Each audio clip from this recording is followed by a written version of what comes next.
Hi, welcome to another exciting episode of the Andre The Beast Crayton Show.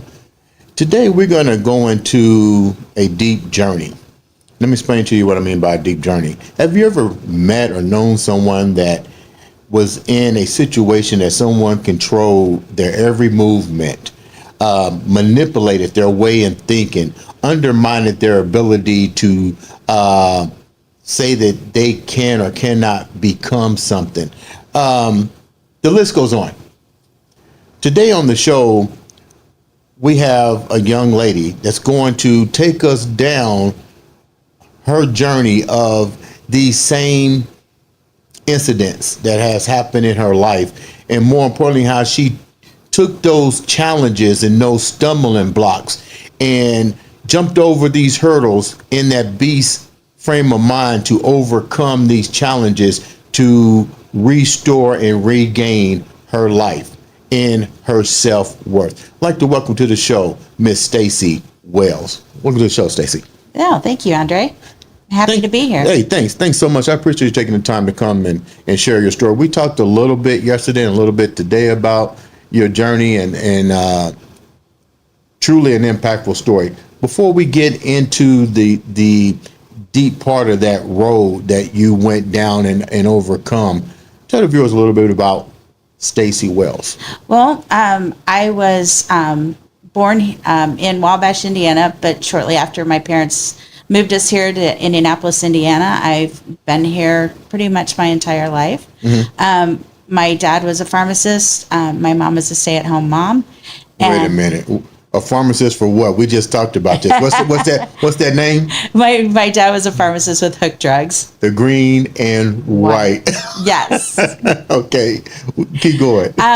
And so my mom was a stay-at-home mom, and basically my entire life, my mom kind of controlled my every move. What do you mean, control your every move? So, would tell me like examples of, like I couldn't wear makeup when I was in high school, even though, my friends and everybody, my classmates were wearing makeup. I wasn't allowed to wear makeup. I, wasn't allowed to go on dates. I wasn't allowed to have friends over. I wasn't allowed, there were a lot of things that, my mom had certain rules to.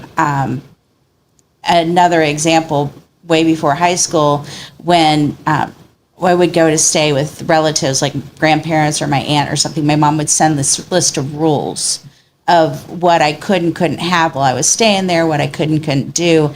And that kind of just carried out through my entire years all the way through high school. What was your mom and your dad's lifestyle like? Because that sounds a little military, when you say that. What was their life like? As to the best of my knowledge, like no one was in the military. Mm-hmm.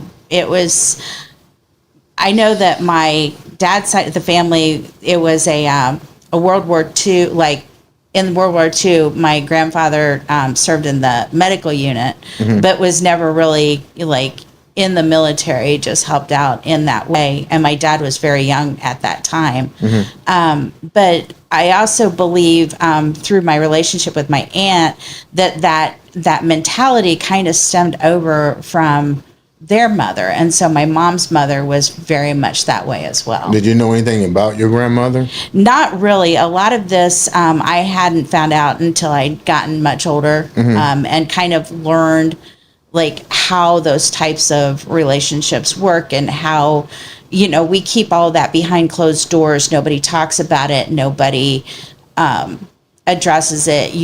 That's the way it is. And to me, that was my norm. Like that was what I knew. When you went to your mother's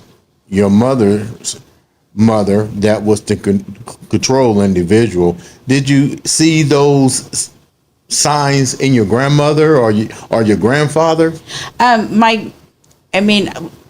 It's hard to say because when I was younger, I didn't understand all this like I do now. You just thought it was the norm. Right. I thought it was the norm, but my grandmother acted like my mother did. And so to me, that was normal. Okay, I got you. What about your dad?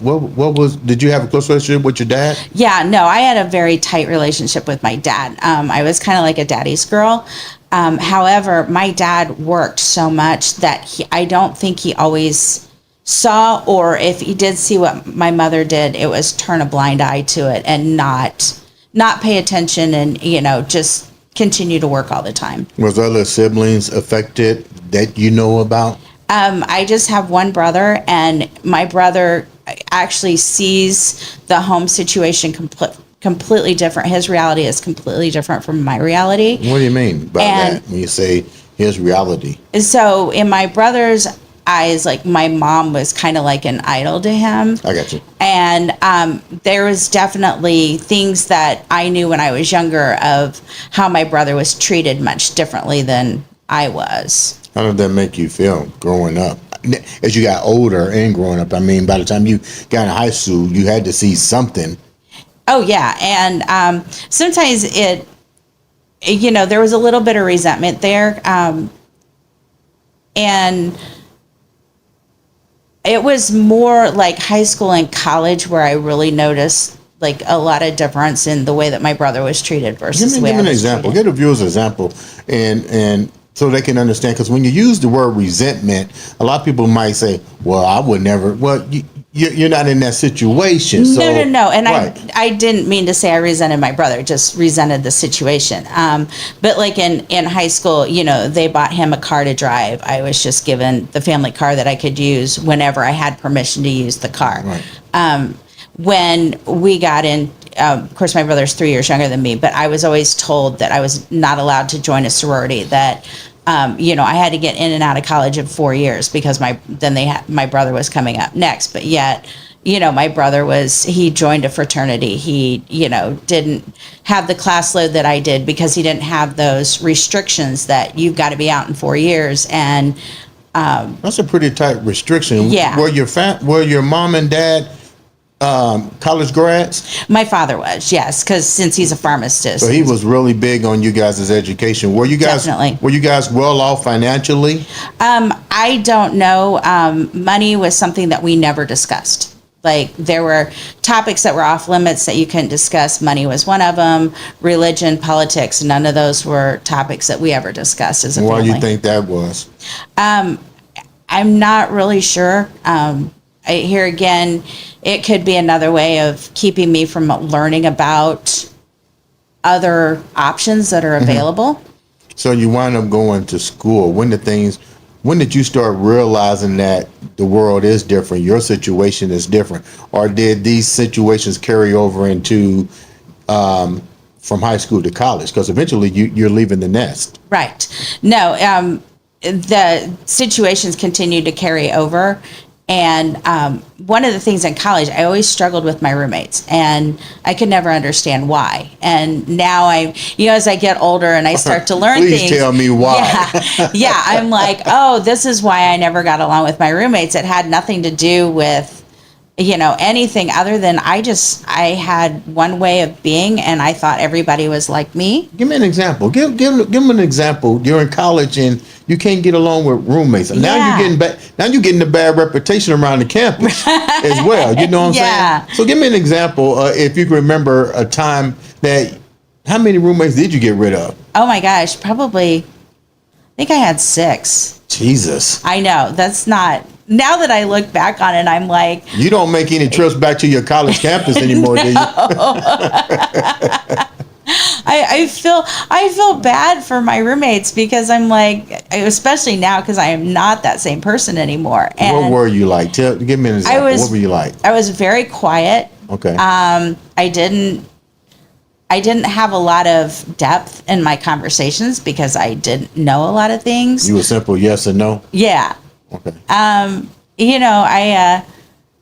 always carried a heavy class load, so I was always studying all the time. Well, how would your quietness and your class load and you're really not engaging? Yeah. How does that make them upset? And Well, because I would, if they wanted to bring friends over, I didn't want people in my dorm room.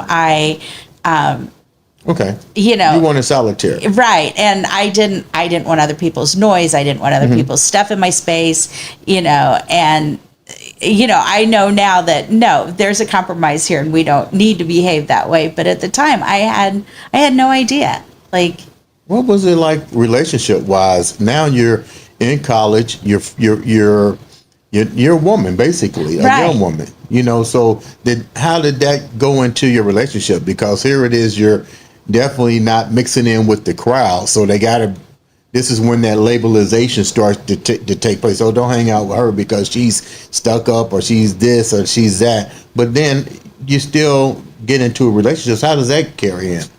So one of the things that, I look back on now, if a guy was nice to me, I broke up with him because, well, that's not the way I'm supposed to be treated. How many guys did you break up with in college?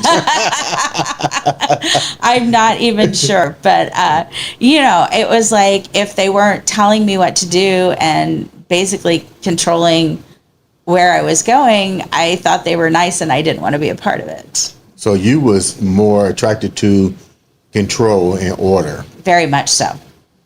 People will find that hard to believe, but I guess it makes sense that that's what you consider the norm. Yes. So then what happens? So then eventually I ended up getting married to someone who treated me just like my mother did.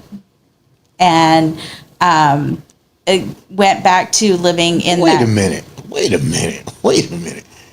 You wind up marrying or dating somebody that was just like your mom. Right. Not like your father. No, like my mother. Like your mom. I just got to ask this. What was the first date? Come on, we get in the car right now. You're going to... What was his come on line? I mean, back then, like here again, you learn things as you get older, but I met him in a club and he kept wanting me to dance and, bought me a couple drinks and then, it kind of went from there. What do you say? Get on the dance floor. I'm going to buy you a drink. We're going to get married tomorrow. Well, I don't think I saw that. I don't think I saw that side of things until later, in the relationship.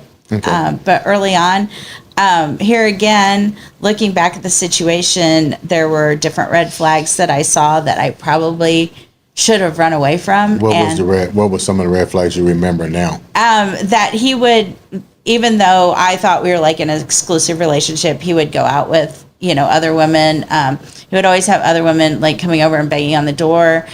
He always had a story for it, always had an excuse for it. That, oh, no, you're the one I want. I don't want them. I don't know why they're here. Other women would come to your door while this was his place, but yes.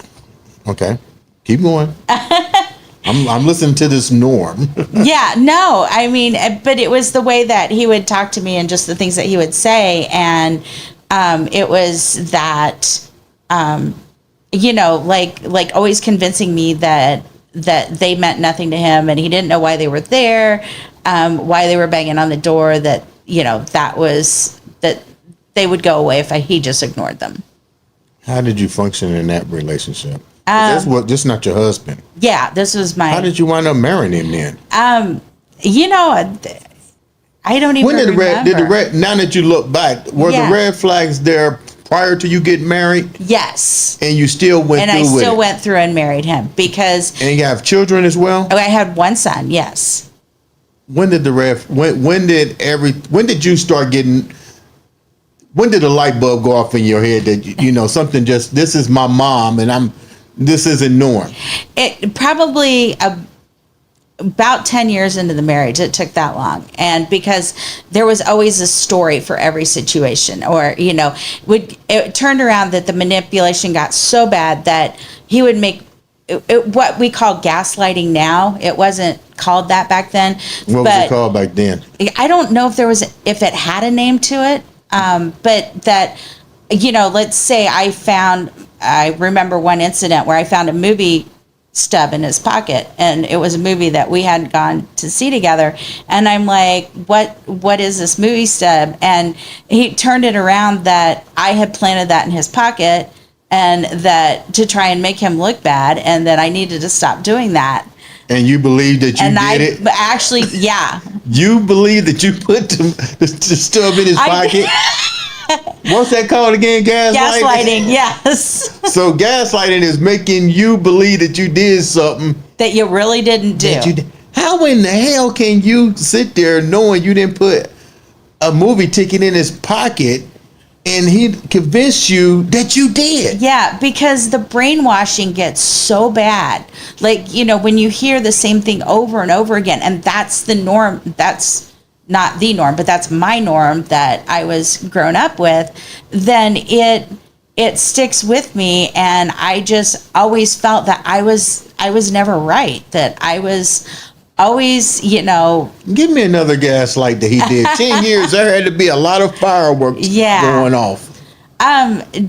There was one of the times when I caught him, in an affair, and this is long before cell phones. Obviously, we still had, house phones, and I think we had answering machines, but not like some of the stuff. Caller ID was just starting to become a thing. Oh God, I remember that. Yeah. And so like she would call the house and I would answer the phone and she would hang up. So you start 6'9". Yeah. And the younger viewers want to know what that is. Yeah. And so I'd be like, why does this person keep calling and hanging up? Or, I'm kind of lost in my thoughts here, but no, it was just always, oh, well, you're just imagining things, like that never happened. No, you're making that up. It's a lie. It's a story. Wow. Like nobody called and hung up on you. When did it get really to the point that enough is enough? Well, it had started to get that way after about 10 years. And then I found out I was pregnant with our son.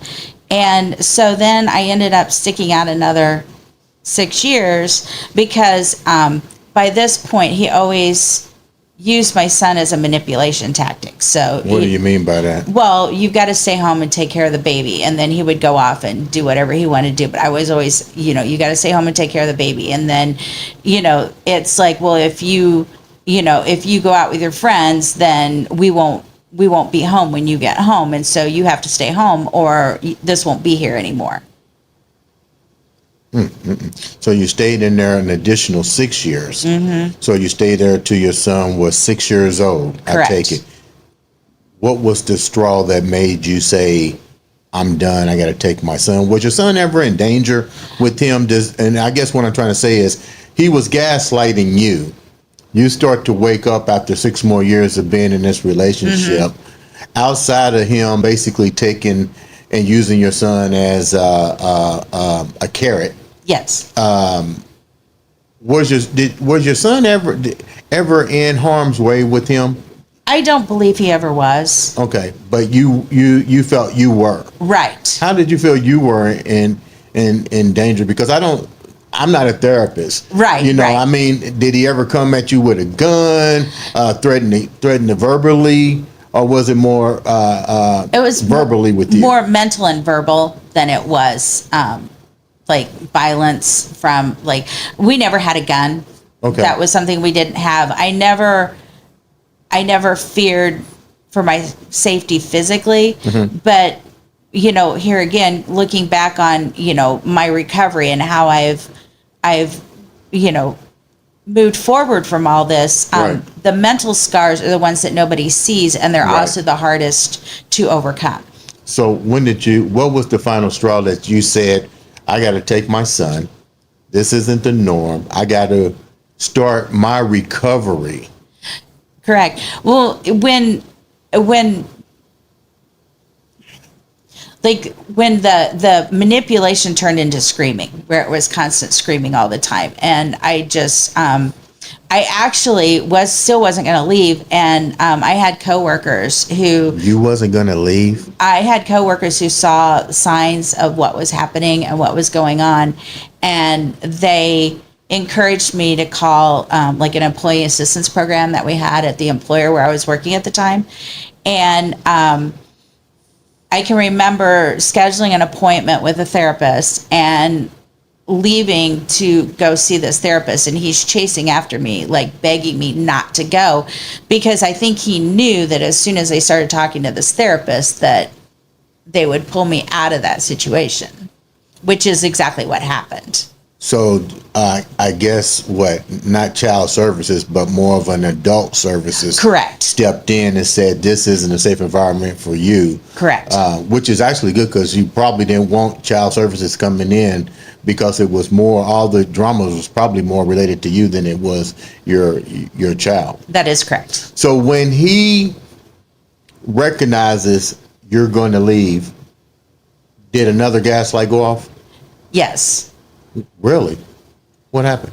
So here again, like I said, he was, chasing after me, like begging me not to go and stuff. And if anyone's familiar with like drama cycles and, trauma and all that, with domestic violence situations, there's always like a point where everything's like perfect. So, everything you're getting along, everything's fine.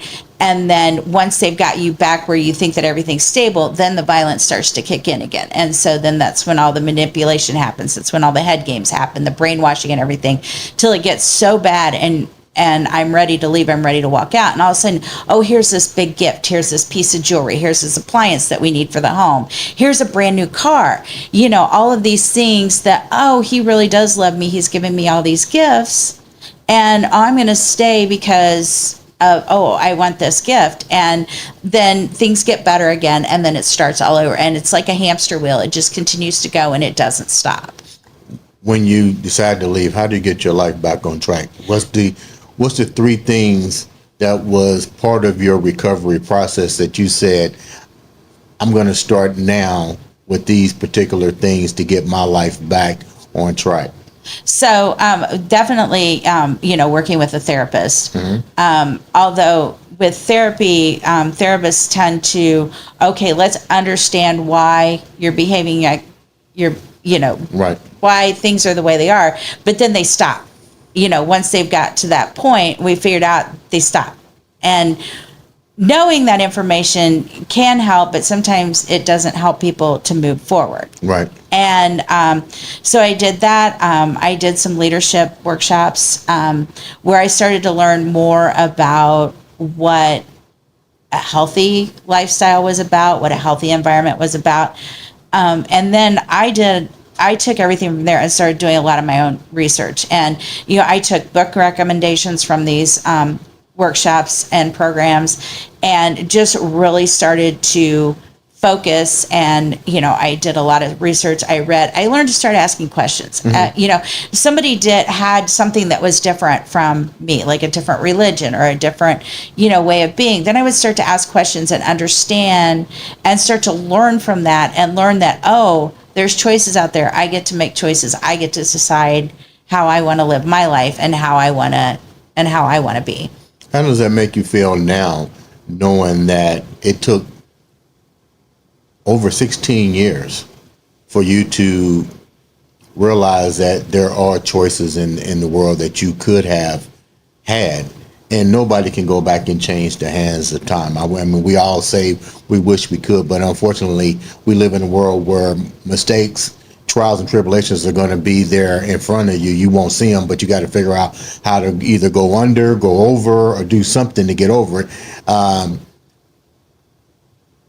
What was the one most valuable thing that you take away from all of this? I mean, the biggest thing that I take away from all this is that empowerment, that knowing that I get to choose what's right for me. Mm-hmm. And I get to be the person that I want to be. And I get to wake up every morning and feel good and feel excited about tackling the day because I am doing something that I love, and, being around people that empower me and support me and lift me up. And that's the best feeling that anybody can have.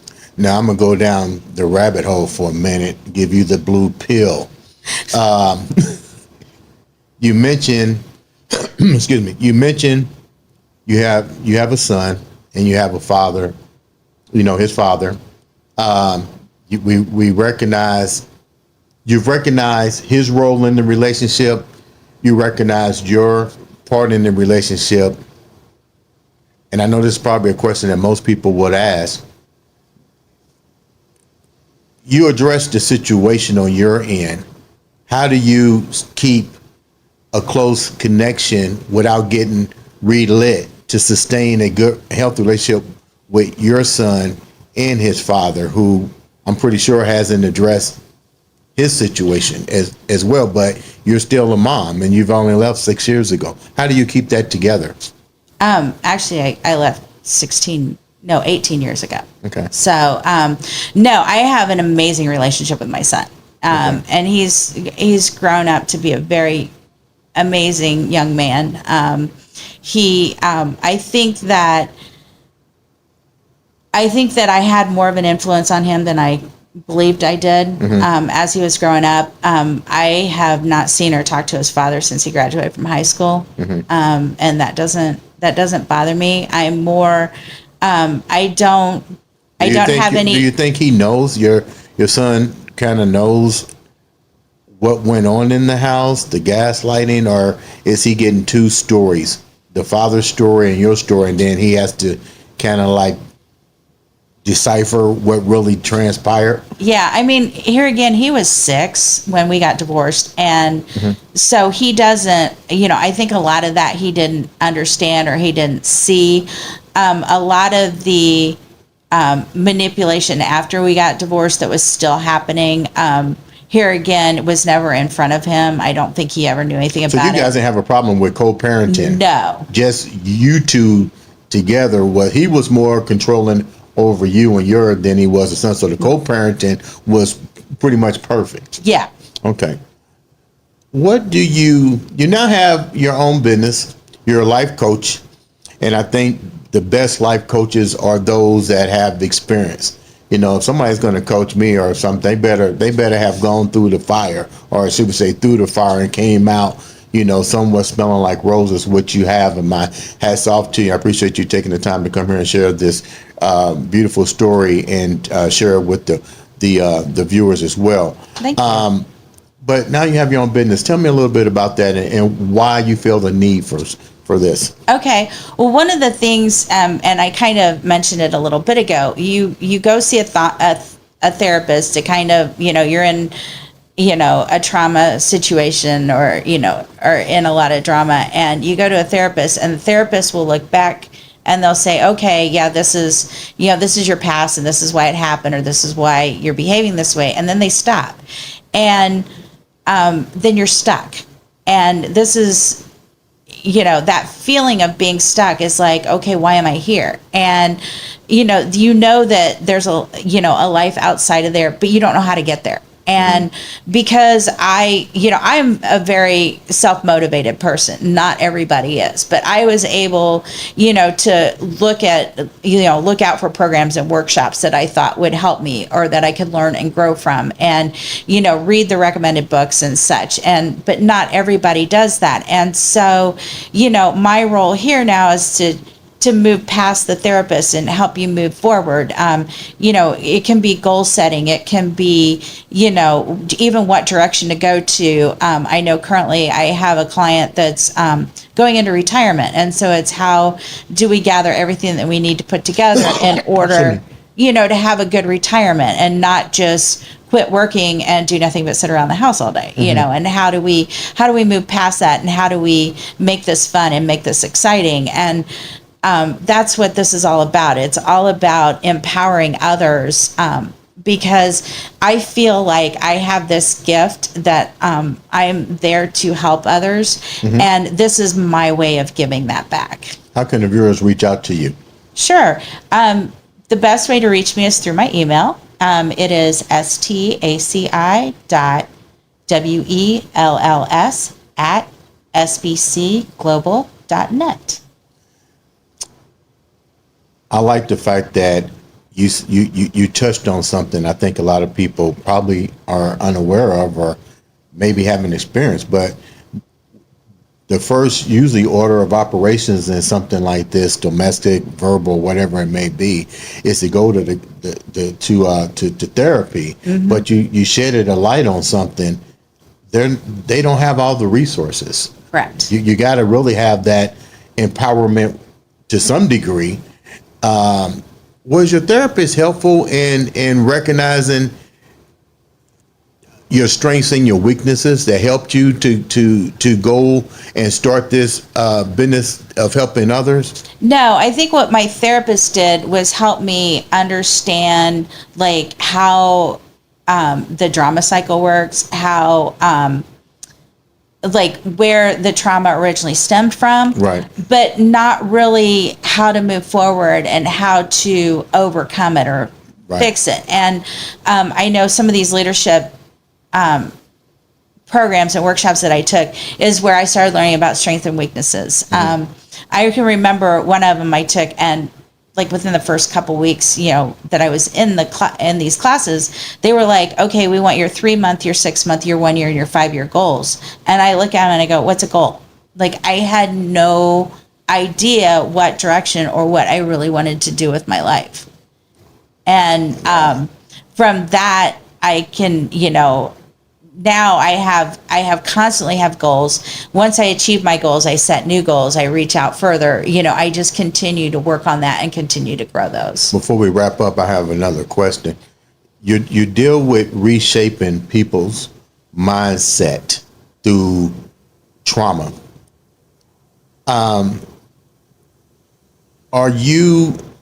Does your program combine the teachings of a therapist as well to make sure all areas are covered? How important is that? I think it's extremely important to understand why you currently have the feelings that you have. And it's not necessarily digging back and reliving like events that happen, but understanding, the choices or why someone allowed for these things to happen, and how to, if it's not something you're happy with, how do we adjust that and get out of that so that we can move forward? How many people have you witnessed that leave these situations, men and women, because domestics happens on both sides? Exactly. But that's something I never heard, is somebody coming out and not having any goals. Because I guess the goal at that time was to stay married. Right. That's crazy. Yeah. And if someone's, telling you how to behave and what to do, you just assume that they've got all that stuff taken care of. Like you don't have to set those basically goals. Coming out of that, the goal now becomes a fear factor. Yeah.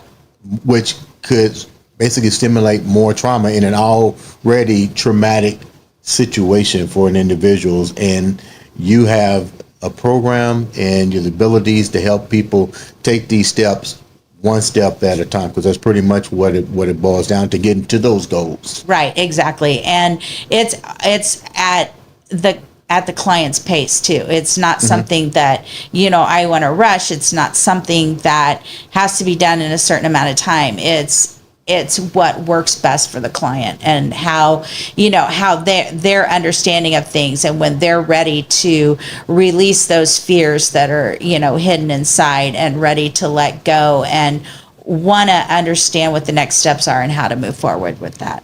Leave the viewers with something that is that beast frame of mind that gets you up. You definitely have overcome a lot. I'm proud of you.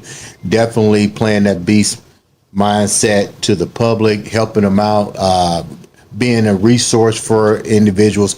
Leave the viewers with something that keeps you going every day.